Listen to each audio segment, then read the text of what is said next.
Thank you, Nan, for the wonderful introduction. Nan was also a very vital part of this project. Those of you who may not know, Nan was worked on a master thesis, and her topic was Jesse Davis, who's the founder and first leader of the college. So she was very helpful with the first chapter and was very vital for proofreading the various versions of the book that we had. So we'd also, on behalf of myself, we'd like to thank the Grand Rapids Historical Society for the opportunity tonight, and also for organizing and promoting this event. It's a great opportunity to get this word out about what has been a labor of love for Walt and myself the last 2 years. Open Door, 100th anniversary history of the community college. We are going to probably get through about 77 years of it this evening. I'd also like to thank the Ford Museum for the use of the space. And we also have to thank Class Quant in the back there from GRCC Media Services for videotaping our presentation tonight. So we are going to begin our story. Thanks, Mike. Shelley Urbain, who directed the musical version of the history, is sitting right out here. Thanks for coming, Shelley.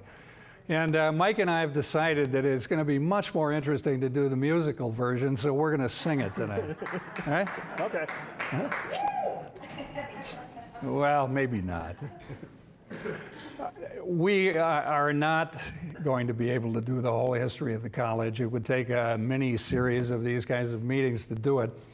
But we're going to talk about at least some of the most dramatic highs and lows of that journey. And it has been a journey. When I started on it a couple years ago, I had very little idea about what kind of condition the history materials, the historic materials of the college were in. And I thought, because I'd worked so many years here, by the way, I've got a couple of students out in the audience here, former students, but I had worked so many years here that I knew quite a bit about the history. Well, I found out I didn't know a whole lot at all, and I had a lot to learn. But in 1998, Mike was hired as the college's first archivist, and he knows something about the condition that historical materials were in when he came here, and he's going to tell you about it for a minute. Yeah, real quickly, when I arrived, the basically historical way of keeping the past for the college was a series of boxes that had been dropped off to the library throughout the years, and various collections of materials were in those boxes. As people retired, as departments moved, things would get over to the library. So when I came, my job was to organize what was there and also to go out and gather additional materials that would help tell the story of the college. And through the years, I've collected publications, including the yearbooks, the catalogs, also the college newspaper, accreditation records that are for the institutional as well as specific programs, and records from various offices like the Office of the President and Student Activities Office. And over the years, with these things I've collected, tell a pretty good story of the college's first 100 years, but there are some gaps that we noticed. And this made it necessary for us to seek additional resources. So through the help of the Grand Rapids Public Library, we were able to fill in some gaps. And it was also necessary to do a series of oral interviews and videotape those to tell the story. So Walt's going to talk a little bit about that and fill you in on that. So the two of us took these boxes, this boxed history that we had, and we synthesized the material. Mike kept me in material constantly, and we wrote this book. And it was a good thing to do because it brought together so much that hadn't been together before. Other efforts had been made. At the 50-year anniversary, E. Ray Baxter, which may be a name familiar to some of you, he was a longtime assistant to the president, wrote a little historical overview of the college. And then at 75, 75 years, Karen Orr, who was a colleague of mine in the English department, wrote a larger history, about 84 pages, and it had photography in it, and it was a help. Our first president, Jesse Buttrick Davis, God bless him, was also a writer, and he wrote an autobiography called The Saga of a Schoolmaster. And in it, he tells the story of how he started the junior college. And believe me, it was a one-man operation. It was his idea and pretty much nobody else's. There were 2 doctoral dissertations. There was 1 master's thesis, one in particular by Dr. Bob Rixey, who had been registrar, and in the social science division, he's got a great institutional memory, and that was a help. And then The Story of Grand Rapids by Z.Z. Leidens, and other sources that you would predict. The interviews, I think, that we did, Class Quant is our videographer. He's right back there taking videos right now, but he and I together interviewed some 32 people who had been pivotal to the college and the college's history. We have between 50 and 60 hours of recorded video history now that is in the archives and can be accessed. And one of the best was 2 hours with Dick Hawkins some 3 months before he died. So that was very significant.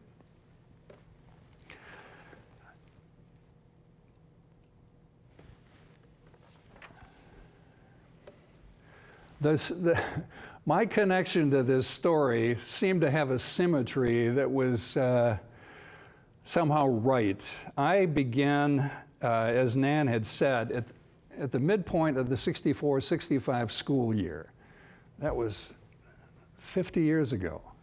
I've been around this place for 50 years. It was the 50th anniversary of the college when I started out as a language arts instructor. And that was kind of the midpoint of all of this. And at 100 years, it seemed like a nice symmetry that I would be working on the history of the college. Anyway, the college at this time consisted of 2 buildings. And it didn't look that bad, believe me. This is taken from Division Avenue, but this was our original building. It was originally called the Grand Rapids Junior College Building, and then it became known as the East Building when we got another building. It was built in 1891. It had been Central High School before Central moved to Fountain Street. And then it had been Strong Junior High School. And then in 1925, it became the junior college building. The second building that was on our campus was the main building. And I think many of you know what this had been. This was Davis Technical High School, which was dedicated in 1923. It's a terrific building. It still is. We're still in it. It's now called the Cook Building. And I taught there for a long time. In fact, I started in that building. But in 1944, it became a part of a 2-building campus. And that's what things looked like when I started. And the car situation was just about that bad. Student body was 3,500, administrative staff of 7. There were full-time faculty that numbered 105, and you could get to know every one of them at that time. It was just a great place to work. I had an office with a guy named Marina Sweats, who was the chair of our department, and later Dean of Arts and Sciences, a real character. He did the newspaper, I did the literary magazine, and we did it in a classroom office combination. We had buildings that had not been built for a college. They were hand-me-down buildings, but it didn't matter. There was something about the energy and creativity of the staff that made it a great place to work. We all gave ourselves to teaching. And there was no publish or perish policy. It was a democratic institution with doors open to all. And that was a blessing. And we were blessed as well with visionary leaders. And the first of those was our founder, Jesse Buttrick Davis. And he was kind of a Renaissance man. He doesn't look like one, maybe from that picture, but he was a writer, extremely bright, on the cutting edge of education. And he started this college pretty much single-handedly. One of my most eye-opening discoveries in the process of doing the research on this was the fact that the college, again and again in the first 35 years, almost went under. And it was only the leadership that kept it from happening. And we're going to tell a bit of the story of that. It has been a struggle for 100 years, actually. The financial part of the college, keeping an affordable open-door institution was difficult. Jesse Buttrick Davis, he was hired by Superintendent William Greason in 1907. He was working in Detroit as a young teacher, very bright.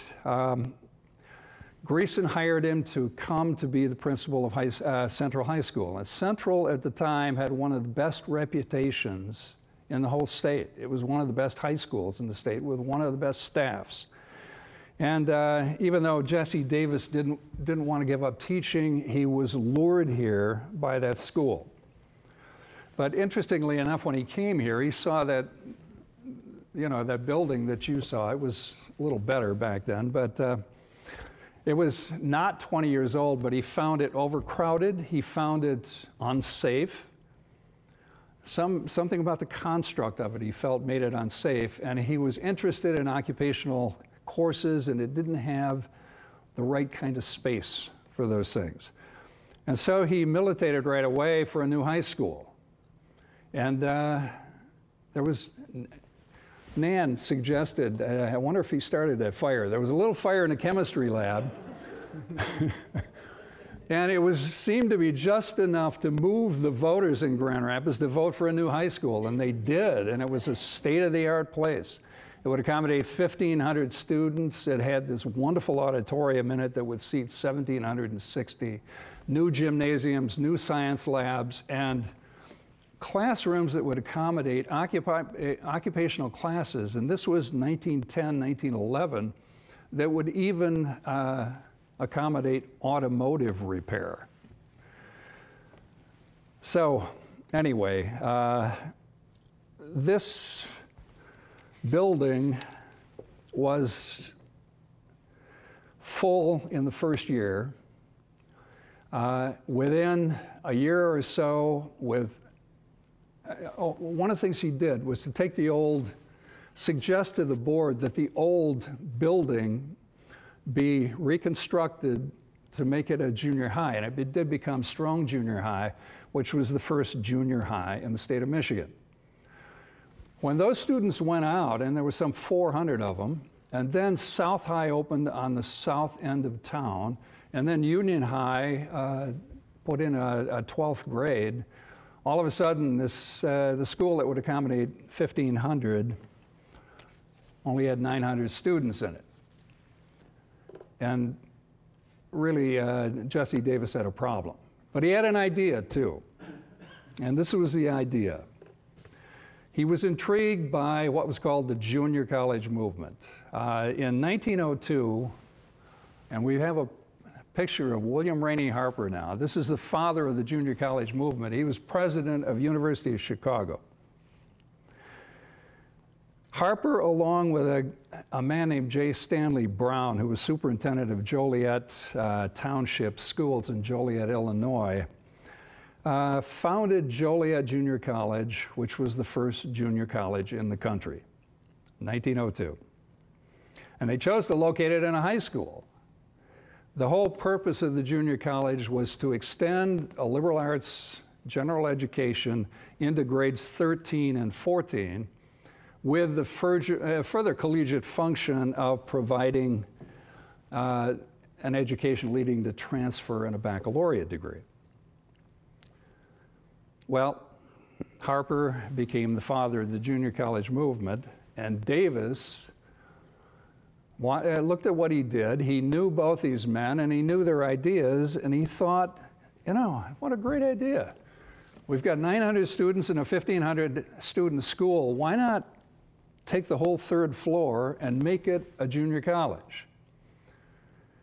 He took the idea to William Greason, Superintendent Greason, and Greason was enthusiastic, but he was quite certain that the Grand Rapids taxpayers would never support such a college.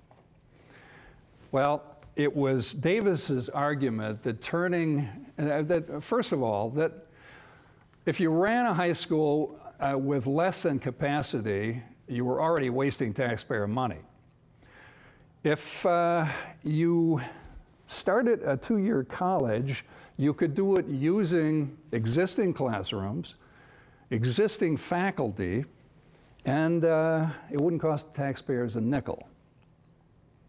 Well, it sounded good, at least on paper. And he got the blessing of Greason anyway, but he devised a curriculum that was essentially the first 2 years of the University of Michigan, the science and arts curriculum. I mean, it was an exact duplication of it.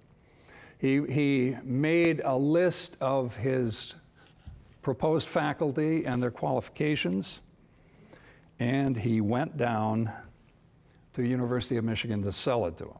Now, understand that at the time there was no interest in Grand Rapids whatsoever in a junior college. There had been no citizens committees, no newspaper stories about the need for a junior college, but that didn't deter Davis.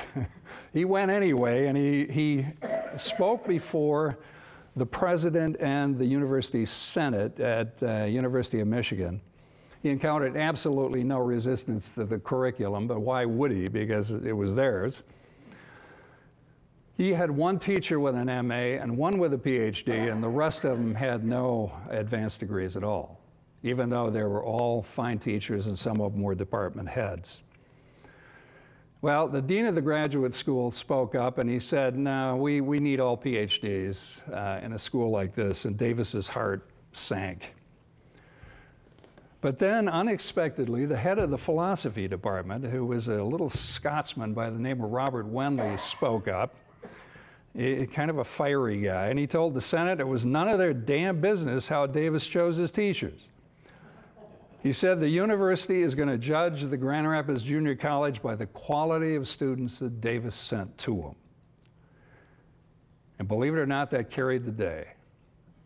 And with the blessing of the University of Michigan, he came back and had no problem whatsoever securing action from the Board of Education to establish Grand Rapids Junior College.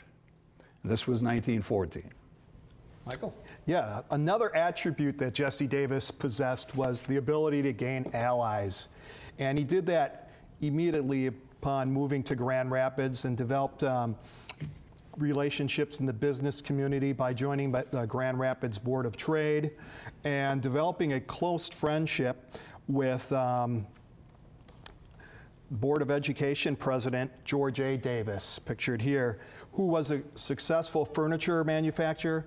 He had purchased Stowe and Davis Furniture Company in 1885 and had also been named to the Board of Education in 1904, where he would remain a member for 31 years. Z.Z. Leidens, Grand Rapids historian, referred to the trio of Superintendent Greason, Principal Jesse Davis, and Board President George Davis as the Greason Triumvirate. Three like-minded, strong-willed men working together for the improvement of public schools. George Davis was a very important figure in the expansion of city high schools throughout Grand Rapids and a strong supporter of vocational and technical education.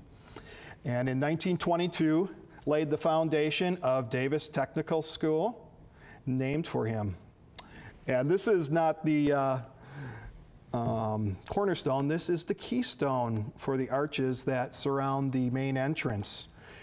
And there's a couple pictures here of that. This building, as we've discussed, would later become the Grand Rapids Junior College main building. It has undergone a series of renovations through the years and is still used by the college today. So in September of 1914, Junior College opened in Central High School on the 3rd floor with 49 students who paid tuition of $60 per year and, as Walt mentioned, held to the same admission requirements as the University of Michigan. Here's the roster. If you're a quick counter, you'll see there's only 48 names there, but I've been told there was 49. The second year of operation, in order to encourage enrollment, the Board of Education reduced tuition to $40 per year for residents of the city and $50 for non-residents. And they also approved a second-year curriculum at that time. The course offerings, based on the University of Michigan offerings, and in many cases employed the same course numbers and examinations. So right here under the requirements for admission, admission to the junior college would be secured upon the same basis as that of the University of Michigan. From the beginning, GRCC students were highly successful transfer students, achieving as well or better than students who had begun their educations at four-year colleges and universities. And according to Davis, graduates were readily accepted with full credit by colleges, even in New England. If entrance requirements were U of M entrance requirements, this was a tough place to get into. Now, it's been an open door for a long time, but it wasn't in the initial years of the college. You can tell we were tied by a kind of umbilical cord to the University of Michigan. We have the same school colors, and that's not an accident. And so much of that early programming was an exact duplication, right down to the examinations they took of what they did at University of Michigan. After a couple of years, and it was because Davis was interested in this, and because of his association with George Davis and with Greason, but they began pushing occupational programs into the college to serve the community. And the whole nature of the junior college and the community college is community service. You assess the needs of the community and see what that community needs to be taught in the college. That first few years, there was a college newspaper. It was a weekly newspaper called the College News. The first year of the college, there was a basketball team. There they are. In 1918 through 19, there was a football team. I can't. The college experienced its first fight for survival early on. The first year, the junior college cost the Grand Rapids Board of Education nothing, not a dime. After that, financing the college was not as easy. Increasing enrollment required a larger budget. And when the college's request for money reached $35,000, Grand Rapids Mayor Philo C. Fuller stepped in and vetoed the appropriation. It went to a public hearing before the city commission to save the college. And the fact that Davis had expanded the curriculum into occupational areas serving the community needs really helped the cause. Also helping the cause was Father Robert Brown, head of the Catholic schools, who argued eloquently that the junior college had provided an opportunity for higher education to many Catholic students, Catholic school students whose parents couldn't afford to send them away to college. And by the end of that evening, the commission voted unanimously to override the mayor's veto. When a junior college is linked to a public school system, as ours was from the very beginning, It was called at the time a unified school district, and in those early days, a unified school district worked very well for Jesse Davis. He needed the support of the Grand Rapids Board of Education. He needed the financial support especially, and he and Greason were progressive educators, very much in sync about everything that was going on. Over the years, though, you can guess that as the college grew and as it got more complex, that relationship of president and superintendent became more and more dicey. It became difficult. It depended on personalities. Sometimes it went well and sometimes it didn't. Davis left the college in 1920. Kind of a surprise that he'd only be there 6 years since he was the founder of it. But he had so much going on in his life. He felt a restlessness, but it was an onward and upward restlessness. He had things he wanted to do at the national level. He was hired as supervisor of education for the state of Connecticut. He left the college in 1920, but laid an incredible foundation. And it was largely a foundation in the excellence of the programs. When he left, the enrollment had gone from 49 to well over 400 students. Now, the next guy, his name was Gould Arthur Andrews. He's our second president. He was appointed both, by the way, Davis was both principal of Central High School and president of the college at the same time. And Arthur Andrews, which is what he was called, was also both of these, at least in the beginning. Over time, he had to make a decision about which one he wanted to be, and he chose being president of the college. Anyway, he was president for the next 35 years, 1920 through 1955. When he retired, he was the longest-serving college president in the country. That is a long, long tenure for a president.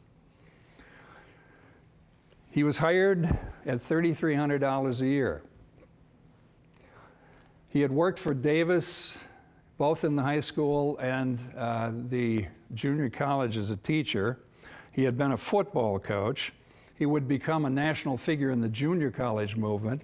He would be co-founder and first president of the Michigan Junior College Association and then the National Association.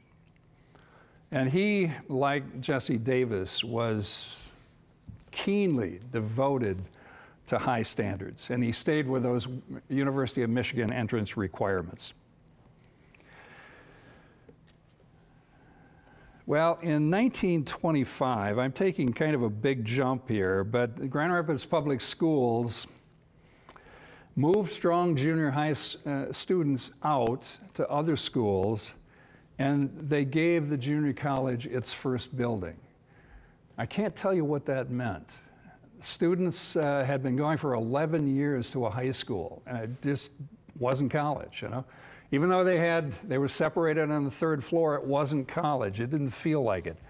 And they celebrated. This was a source of great pride, even though it was a building that, you know, had some problems. It was a new identity, though, and behind it, there was a little annex. Mike and I kind of discovered this part. It had been pretty much forgotten. It was called the Engineering Building, and it housed engineering programs like drafting.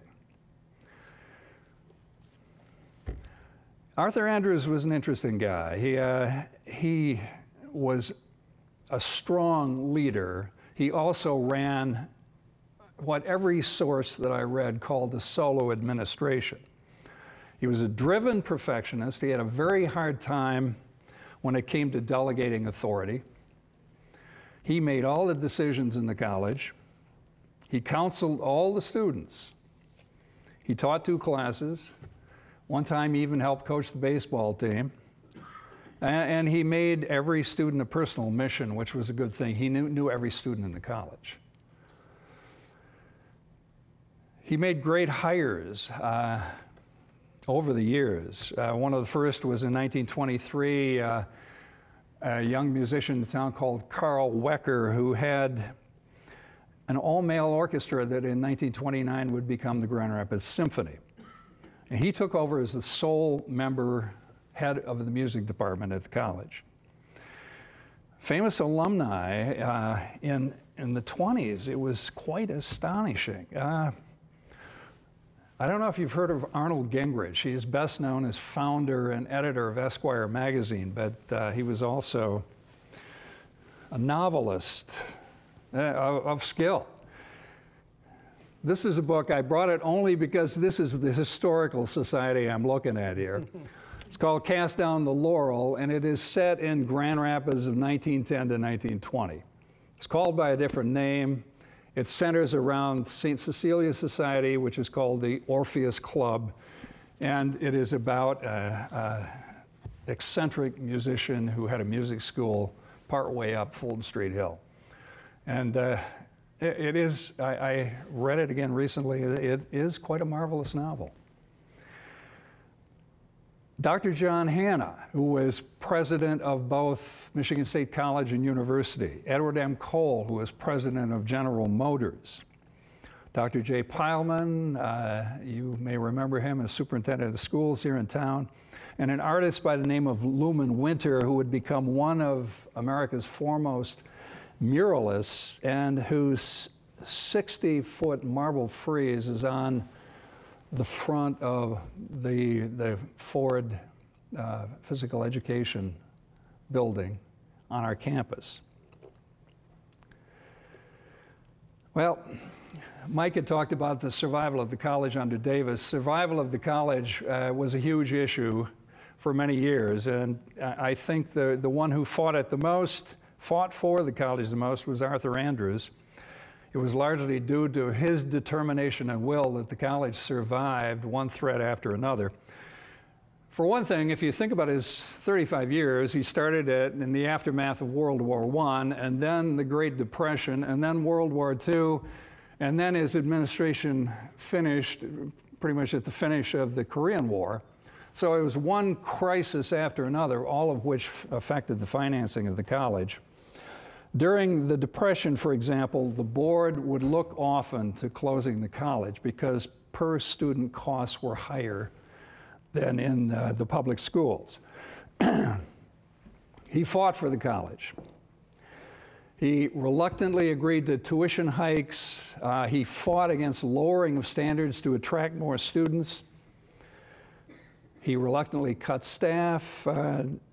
In the middle of the Depression, staff salaries dropped by close to 40%. And yet he hung on through the 30s and kept the college from going under. During World War II, as you might guess, all the male students disappeared from the college. Enrollment fell to its lowest point ever, at least percentage-wise. And sports teams disappeared. The board passed a tentative resolution to close JC at this point in time and to offer Andrews a principal's job in one of the high schools in town. And Andrews absolutely refused. He acquired an Army Air Force group of 200 young men who used the college for aeronautics training during World War II. The University of Michigan, which cared a great deal about this feeder school, intervened on the college's behalf and located their extension center in the college.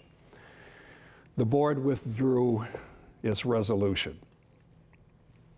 It's interesting that the Depression, especially the early years of the Depression, were a time of huge enthusiasm for sports at the college. We don't have that anymore, but at the time it was huge. A great amount of attendance. Under a man named John Boss, his players were called the Boss Men. Boss was head coach of all the men's sports teams. I have no idea how he did it. There were 5 most year and 6 a couple of years. And how do you do that? How do you be head coach in all those seasons at the same time? But he did it. There was tremendous support of athletics and cheering, and there were kind of hyperactive cheerleaders that were called yell masters at the college that would whip students into a frenzy. And if they won, which they did most often, then they beat four-year colleges all the time until we got to the point where the four-year colleges refused to play us anymore. But they did snake dances down Monroe Avenue, which sometimes required police support. You know, it's a funny thing. We had this great success in athletics. There was academic success, and yet Andrews had to fight for recognition of the college every step of the way. It seemed to him that we were last in line for everything the superintendent doled out. We had great athletic teams, no athletic fields. We had to compete with high schools for time on their fields. There was no cafeteria. The students had to go to Davis Tech High School down the street to get lunch. No venue for musical concerts or for stage productions. The high schools provided that, usually central. No place for commencement exercises or other ceremonies. Usually it was downtown churches. A man named Arthur Krause, who had been the principal at South High and was a tough cookie, was made superintendent of schools in 1931 because they thought he was tough enough to get us through this difficult time. And he did. In 1944, he was still superintendent of schools, and because budgets were so tight during wartime, he closed Davis Tech. And he gave this fine and fairly new building to Grand Rapids Junior College. And all of a sudden we had a cafeteria, we had a library, things we'd never had before. After the Second World War ended, enrollment leaped dramatically due to the GI Bill, which Arthur Andrews helped draft. And the college's diversity also increased dramatically. One of the students at that time, Alfonso L. Brown, pictured here, was one of only a handful of black students enrolled. But he was elected president of the Men's Union, which was one of the stronger organizations on campus at that time. He was also elected sophomore vice president, which really marked a significant shift in the homogeneous nature of student leadership at the college. He was a top student and later gained notoriety when he was refused admission to the University of Michigan Medical School. And he was the first GRCC student, or GRJC student to ever be turned away, in spite of his high grades and strong recommendations. Later on in an interview, Ray Baxter, who was an alumnus and also administrator for the college for a long time, told the story of how John D. Hibbard, the president of Blodgett Hospital, intervened on Brown's behalf with the University of Michigan president. And the decision was actually reversed, and Brown went on to become the first black student ever enrolled into the program there. Arthur Andrews' longtime dedication of excellence paid off in 1947 when the editors of Look magazine asked selected educators from across the country, including state superintendent of instruction, to name the best 100 schools in the United States. GRJC was selected among that elite group. Carl Wecker, who was that Grand Rapids Symphony guy and the head of our music department, had bumped heads with Arthur Andrews a number of times. And he up and left one day and just devoted all his time to the symphony. And the music department kind of floundered without a head for a long time. But in 1947, Al Smith, it was a young guy at the time, was hired, and it was, again, one of the great hires that Arthur Andrews ever did. For 35 years, he would be head of the music department, and he would build it into a true music department. Just amazing what he was able to do. Also, In 1949, the junior college dedicated its memorial campus. It's now known as the Arthur Andrews Memorial Campus, located on this little plot of land. We don't have much greenery up there, but if you go to the south end of the main building, you will find this lovely little garden area, you know, it's a space with brick pathways and shrubs and grass and flowers and so on. And this was Arthur Andrews' dream, to have that. Andrews was a gardener. We've got this in the musical. He's down on his hands and knees in his suit and tie, planting flowers and weeding gardens, and that's exactly what he did. He did many things. I mean, he took over the bookstore when they didn't have anybody to run it. Anyway, this had been a long-time dream, and students at the campus, this was post-World War II, had gathered $15,000 for this campus, which was to honor the 70 students who had lost their lives in World War II. It was to be a memorial to them. Andrews was the one who was the caretaker of it until he retired.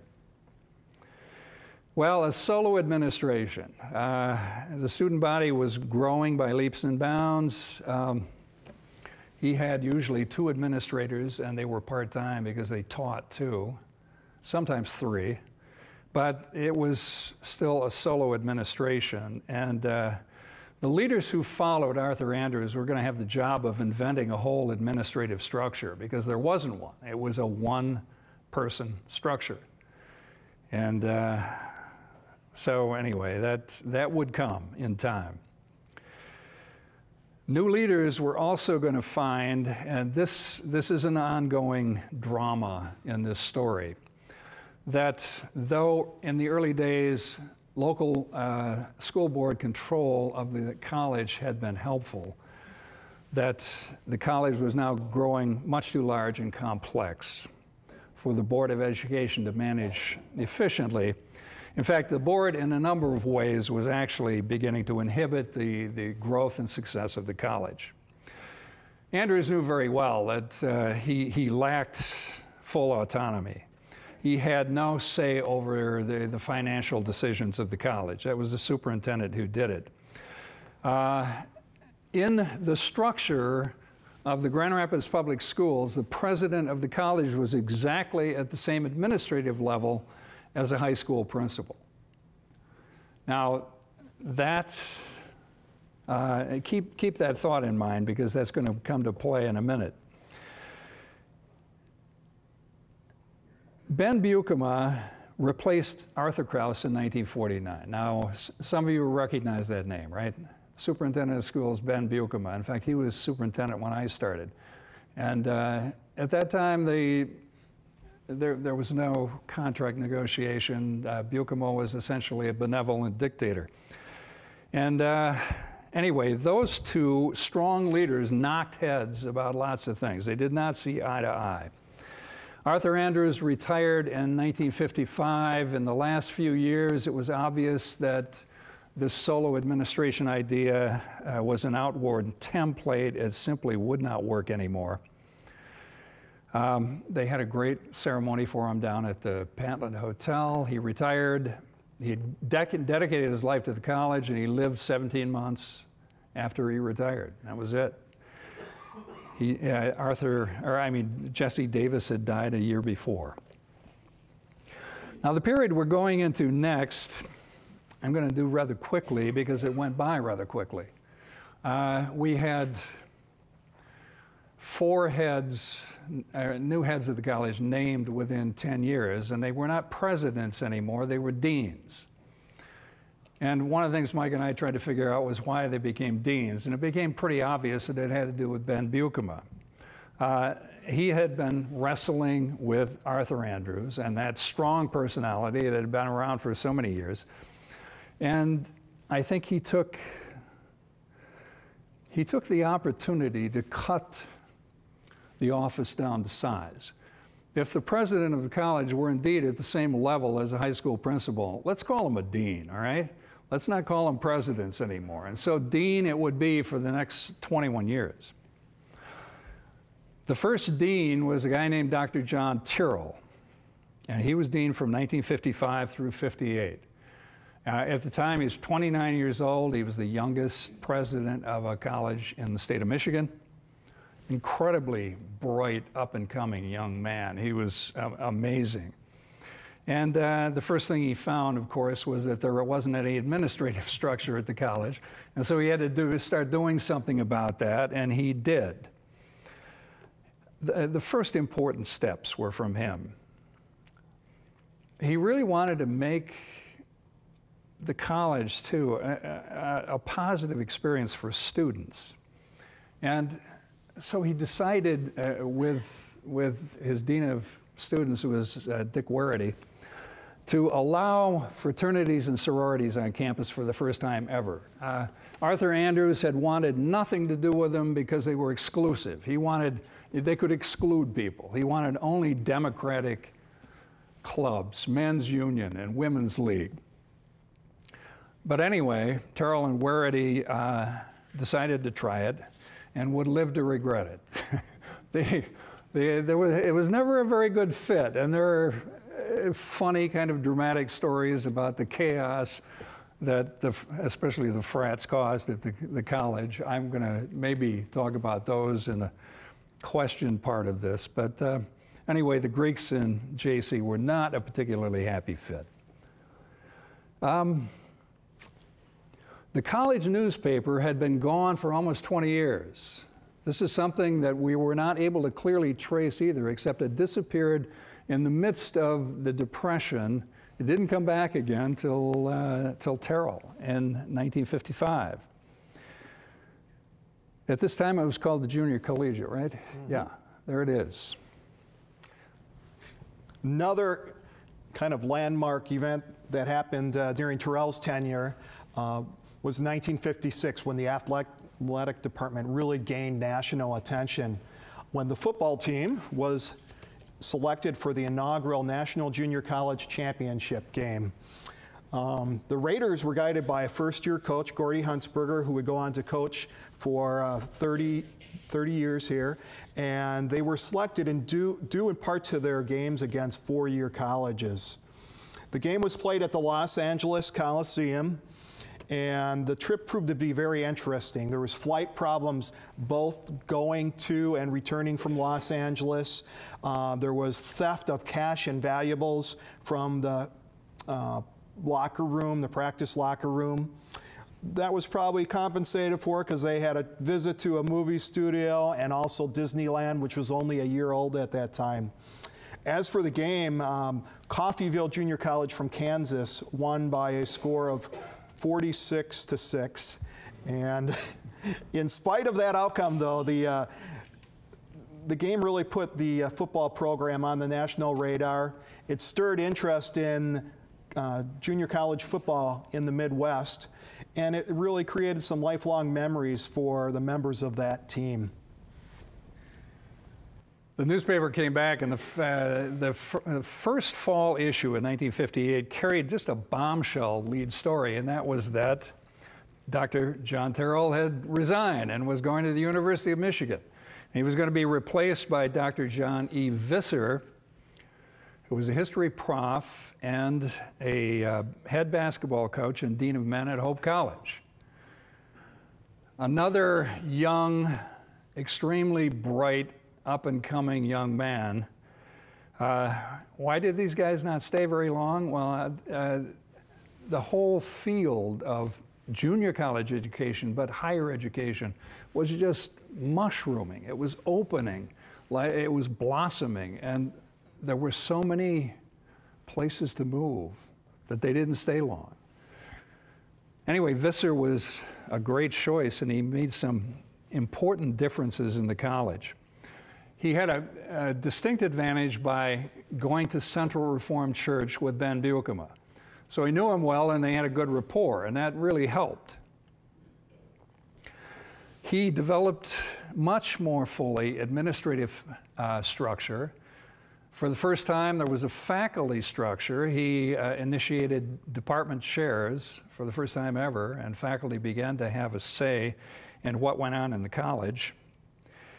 And it was Visser who changed the University of Michigan entrance requirements to an open door policy.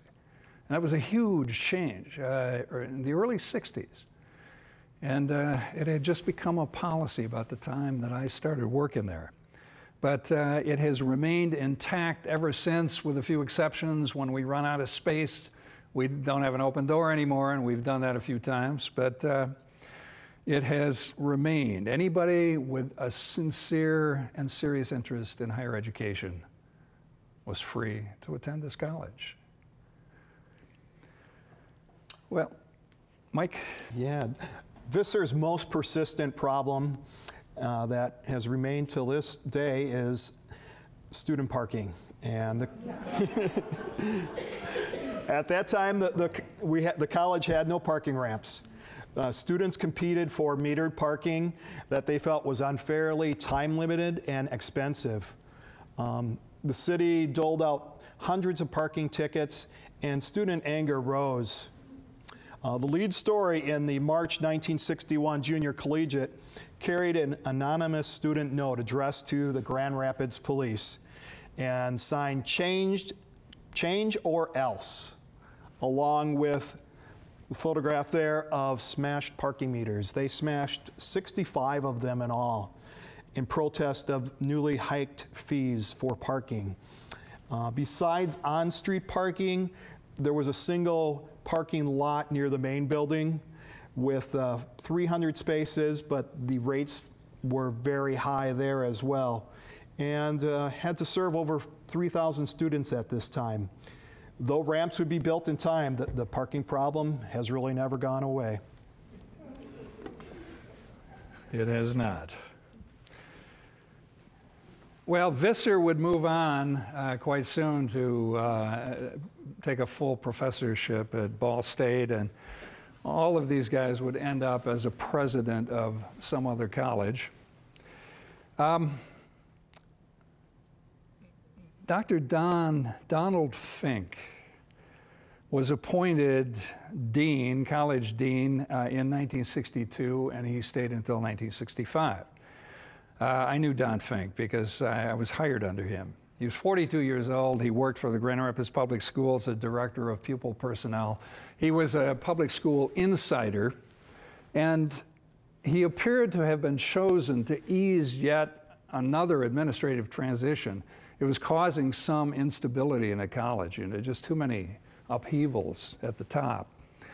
And I think Buikema thought he would have a close ally that he could manipulate.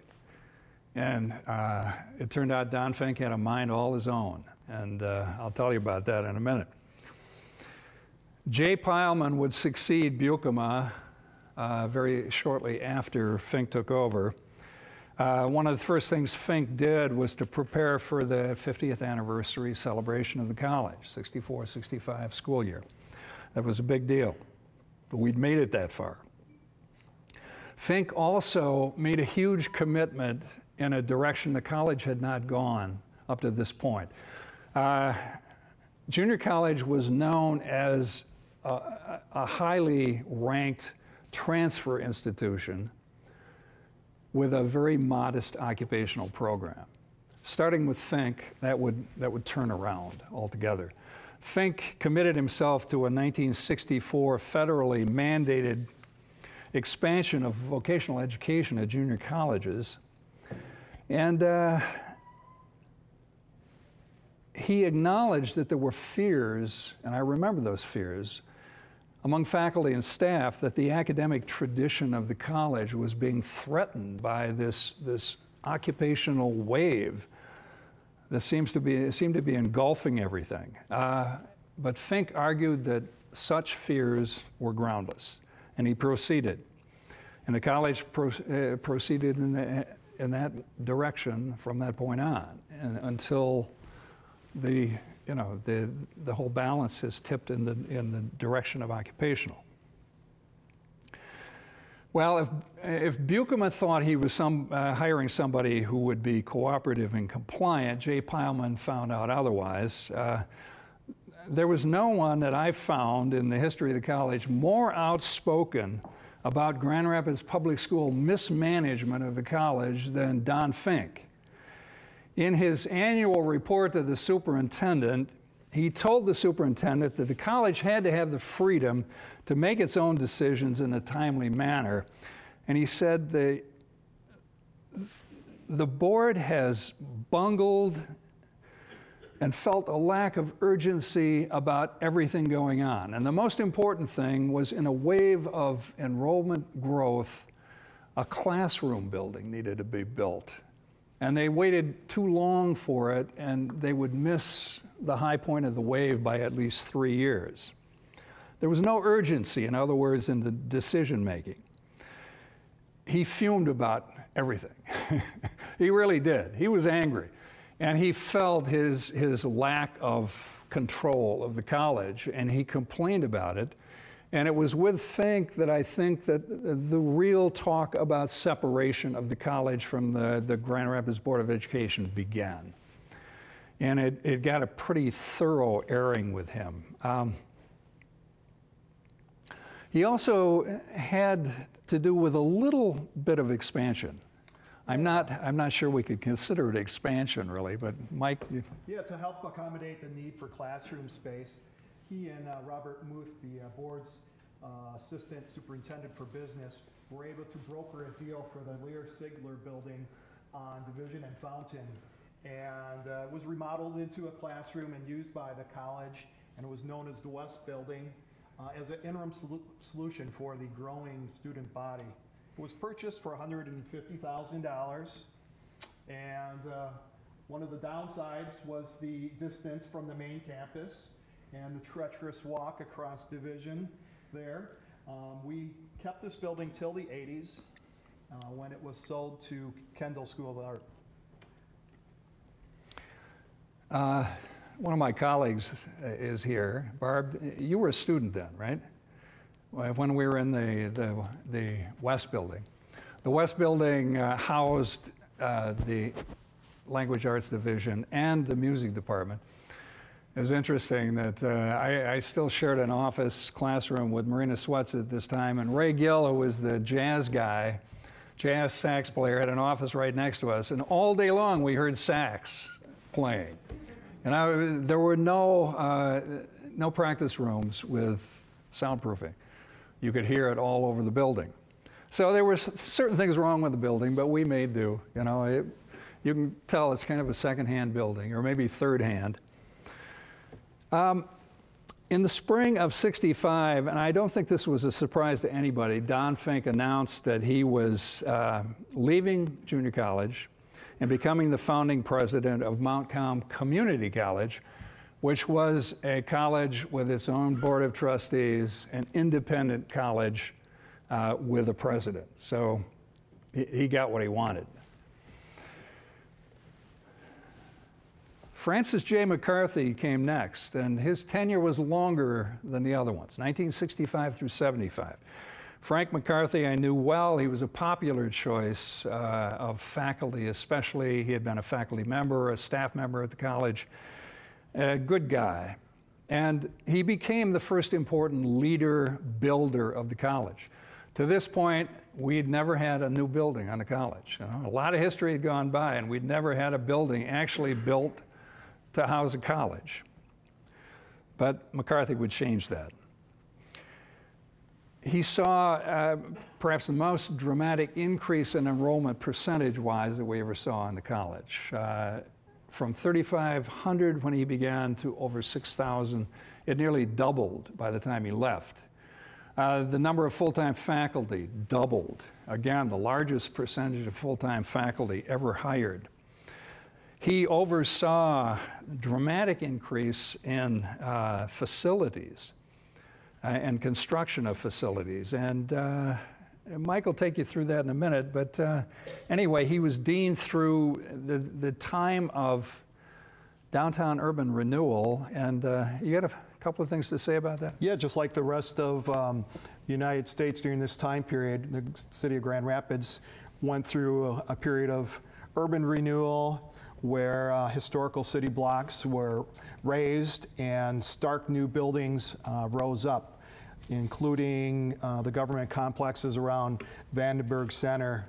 After the wrecking ball had done its damage, the all new interstate highway system continued that. And suburban malls continued to drain the life from the central city, leaving a dying downtown that would take years to recover. One sign of hope, though, was in 1969 in Vandenberg Center with the dedication of Alexander Calder's statue, which was commissioned by a local panel of citizens and international art experts. And the following year, the first Festival of Arts had centered on that particular work and expanded since that time. And another sign of hope came from GRCC campus. Now over 6,000 students with all the accompanying energy and diversity. In fact, today I just had a couple of daughters graduate from there. And they loved it because the whole area downtown is the campus. And on any given day, there's all kinds of energy downtown. On any given day with all the other colleges in the area, there may be as many as 25,000 students wandering those downtown streets. It makes a huge difference. And the community college is the biggest of the bunch. And believe me, it has made a difference in the community. It has helped keep that downtown area alive. Well, McCarthy's tenure was marked by some really significant things. One of them, 1966, the state of Michigan granted public employees the right to collective bargaining. And I remember because my pay went up. And all of a sudden I got benefits. You know, there were definitely measurable changes. He took us through a time of the turmoil of the late 60s and early 70s and somehow navigated us through that. And it was going on at JC too. We aren't Berkeley, but it was happening. Anyway, McCarthy saw another profound change that had to do with the age of the student body. He established 12 new occupational programs at the college, which attracted all kinds of adults who were getting trained and retrained. And a pioneer program called Women in Transition. The college became a haven for women coming back to school and discovering who they were, you know. Some of the most powerful and dramatic stories I had as a teacher were about those women who came feeling they were brain dead and finding out they had worlds of potential. There was a lab preschool in 1974 founded, and the average age of the JC student, it's remarkable, rose from 19 to 26 just in a few years. And that had made a whole set of differences in the college as well. We don't have time for those. In March of 1968, a citizens and alumni committee advised the college and the board to sever ties. The time had come to sever ties. It came to a vote in 1974, a referendum vote. Will the college separate? The vote was crushed by a 2-to-1 margin. The educational community might have understood it, but the voter did not. You know, we were going to become a county-wide college and independent of the local board. But it's curious that as a result of that airing of the issues, there was a change in the relationship of the board and the college, and they began to grant the college more independence. Mike, you want to talk about some of the buildings? Yeah, we'll kind of go through these quickly. As Walt mentioned, McCarthy was the first expansionist in terms of buildings for the college. And the first new building ever created or designed and built for the college was the North Building. And it opened in 1971, connected to the main building, It's contained 7 stories with parking structures beneath, contained classroom, much needed technology and health education lab space, allowing for experiences of medical training the way it was designed to be. The building was renamed the Peter C. and Pat Cook Academic Hall in 2006. It has undergone major renovations, and it's been designed to create teaching and learning space for the 21st century. To help with the parking space problem, in 1972, the College and Board of Education, after years of wrangling with the city, were able to build a 1,600 space multi-tiered parking facility in the corner of the campus with crossovers leading to the college buildings. At the time, it was the largest parking structure west of Detroit in the state of Michigan. The parking facility would be overcrowded in 2 years, but its presence helped cool what had been the hottest of student grievances. In 1973, third new structure, the Learning Resource Center, my home, was raised in place of the East Building. And it houses the library and also, at that time, audio-visual labs. And has undergone a variety of renovations through the year as well. Well, when Mike and I time this, it always goes shorter than when we get in front of a group. So I will try my best to make this fast. Remember Phil Runkle? He became superintendent in 1973. He was a very important figure in the life of junior college. He appointed a faculty steering committee in '74 that had the job of reviewing what had been the North Central, the Accrediting Association's report, and making recommendations about change for the relationship between the superintendent and the board. This was a very important committee. And they recommended, as you might guess, a college with a stronger say in its own destiny, with a head who was president instead of dean, and somebody, chief administrator with his hands on the, or her hand on the wheel instead of the superintendents. Well, nobody was clear whether Runkle was happy with that report. But Jack Van Aertsen, who was on that committee, social science guy, said he seemed grateful. And to the surprise of nearly everyone, it resulted in a new president of the college, who was Richard W. Calkins, and he's our last guy. He's not the last one, but he's the last one we're going to do. Calkins was president from '75 through 1998, 23 years. And as I have looked at what he did and what he accomplished, I have to believe that he was the most visionary and most productive of all our presidents. An amazing man in many ways. Some people didn't like him because he was so political. But he knew how to hire people. He knew how to give them freedom to do what they could do best. Okay, why not Frank McCarthy? Continuing, McCarthy had done a good job for 10 years, but Runkle didn't know McCarthy. And McCarthy was wary of Runkle. And Runkle was not about to entrust these broad new administrative freedoms to somebody he didn't know well. Calkins was 36 years old. He'd been a highly successful vocal music teacher at Creston High School. He'd gone on to become the superintendent of personnel and community services for the public schools, and for 5 years had been Runkle's most trusted associate.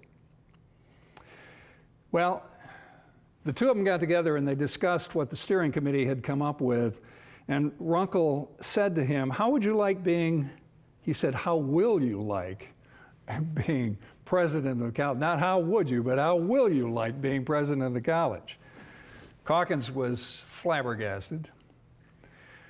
But when he finally got around to saying yes, he said he'd do it on one condition, and that was that Runkle would give him the freedom to lead the college without interference. And believe it or not, Runkle agreed. These are Calkins' words from his interview. Runkle agreed and never backed down on his promise. My years with him were very honest. It was a giant step towards self-determination, which was a movement that Calkins would guide to the full realization. McCarthy was made second in command. It was a bitter pill for Frank. He probably hadn't deserved it. And he quit after 3 months and became the president of the Grand Rapids Osteopathic Hospital. The expansion that McCarthy started continued under Calkins, and in 1976, the Gerald R. Ford Health and Physical Education building was opened. We call it the Ford Fieldhouse now. Complete with an Olympic-sized swimming pool, the building provided the physical education department one of the most comprehensive complexes in West Michigan. And it was really welcomed after many years of making do with hand-me-down facilities as well as borrowed facilities. At the dedication of the facility in November of '76, President Ford and the First Lady were on hand. Superintendent Runkle is right next to the First Lady there, and is one of his many visits to the junior college while president, and also when he was a representative, and after he moved on as well. Another building that opened in 1975 had been Violet Chapel and was converted into Spectrum Theater. And it provided an intimate space for college productions. 22 years later, the current Spectrum Theater was open, providing a much larger and appropriate facility for theatrical productions. It also houses the baking and pastry program for culinary arts.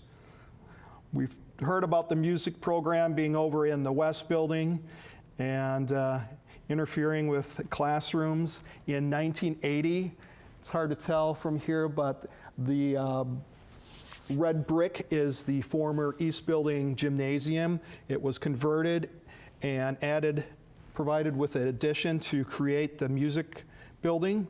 The new space provided practice rooms as well as a 2-story rehearsal and performance area. The Student Center was opened in 1981 right across from the field house. It consolidated all of student services into one space, including the bookstore, student activities office, student government offices, counseling. Also contained a cafeteria and the first heritage restaurant. Well, to make use of this new space, Calkins also brought large-scale events to the college. And the Great American Talk Festival, which ran from 1977 to 1984, was the brainchild of the arts coordinator for the college, Robert Wepman, who suggested a college-sponsored lecture series featuring some of the best-known personalities in the nation. And over its 8-year run, the Great American Talk Festival featured authors, actors, comedians, activists, musicians, journalists, politicians, including Ralph Nader, Ray Charles, President Ford, Dan Rather, David Letterman, Cicely Tyson, and Coretta Scott King. The last building that Calkins oversaw and being built as well as opened was the Applied Technology Center, which opened in 1991. And it provided a technical training center and was a joint effort between the junior college and Ferris State University, which was the first of its kind, that kind of a partnership. This one facility was able to combine GRCC resources and Ferris State resources to provide innovative, cutting-edge technological training for business and industry. Well, probably Calkins' most successful policy was taking care to hire good people and then letting them go and do what they could do, and giving them the freedom to do it even if he disagreed.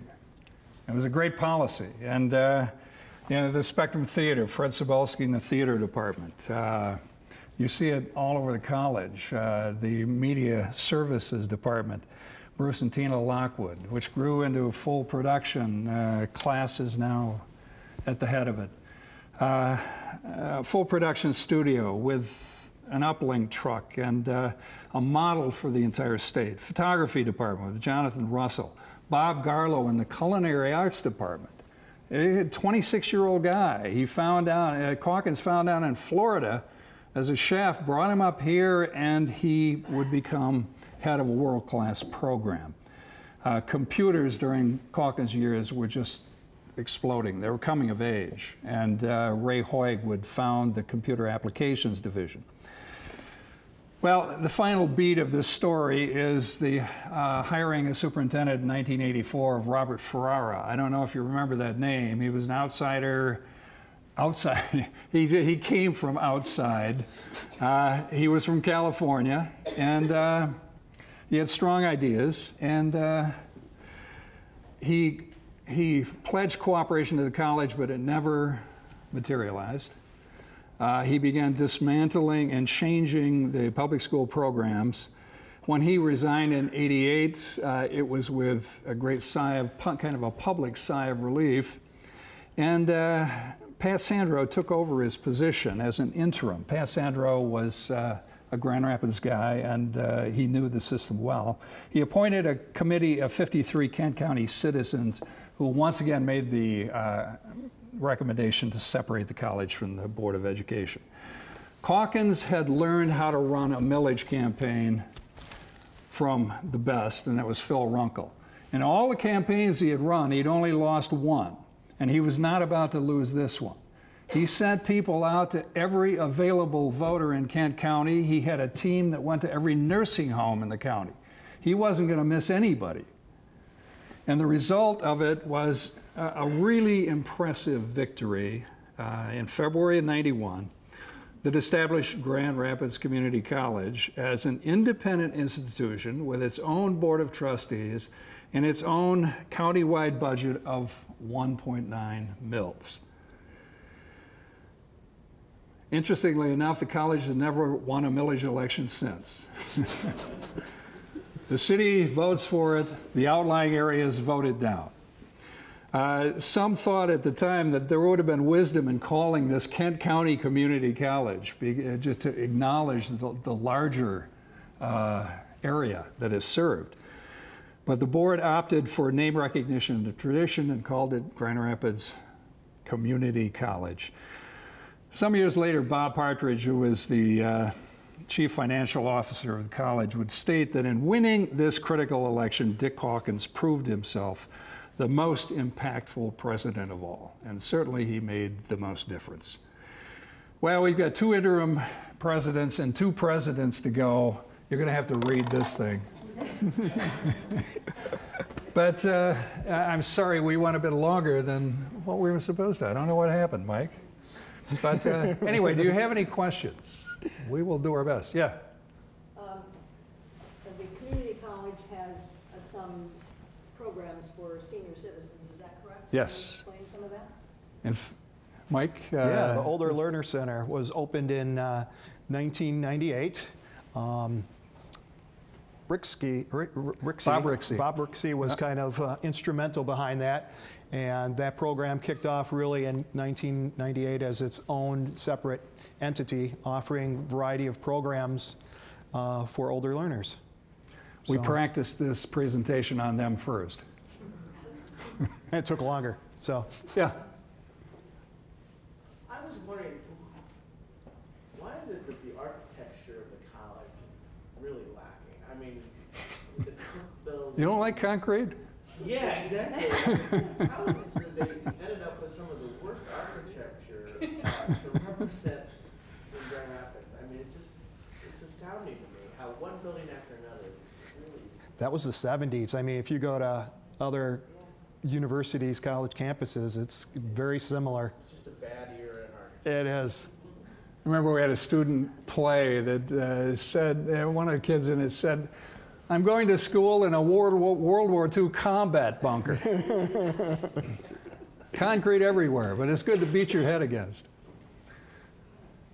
I can't answer that question. I just don't know. I've gotten used to some of the buildings. But the kind of the nicest one is the old music building with that red brick gymnasium there, and it actually has a little ivy on the walls here and there. Yeah, yeah. And you said that the mayor at one point, in the city commission actually, the mayor tried to veto something. The appropriation for the college. Yeah. I mean, I assumed, I guess, that it was the Grand Rapids School Board that was in charge at the time. Was there a time when the city actually ran the schools in Grand Rapids as opposed to the school board? That's a good question. I assume that the board had recommended that appropriation for the college. And the mayor, I don't know how the budgets interacted at that time, but the mayor said, no, it's too much. So I don't have an answer to that, except that I think maybe. The city doesn't really have any role in the funding of the school district now, right? Do you know that? I don't think the city does now, yeah. It's Okay. county. Well, Jesse Davis tells that story in his book, and Unless the mayor was on the school board, maybe. I don't think The so. school board was appointed by the city commission. It was a non-elected board. Okay. Okay. They had little power. They Thank were you. advisory board to the city commission. And that was very common in this country at one time. Okay, Thank you. that's a good answer. We got the Historical Society here. We're going to have answers, yeah. How many full-time professors do you have and how many assistant professors? Currently, Yeah. How many full-time and how many part-time? about 240 full-time, 240 approximately. Adjunct is, I'm thinking 600. I think that's what it said. Yeah. Yeah, I used to kind of wince at those numbers too. I still do, but you know, it's happening all over the country. But anyway, when it comes to credit hours taught, we still have 60% of them being taught, or close to that, by full-time Yeah, faculty. we just achieved Except that in the again. English department. In the English department, we've got about 28 full-time and over 100 part-time people. So they're teaching a lot of credits. We have time for one last question. Okay, one more question? Going once. Okay. Hey, thank you so much for coming. Thank you.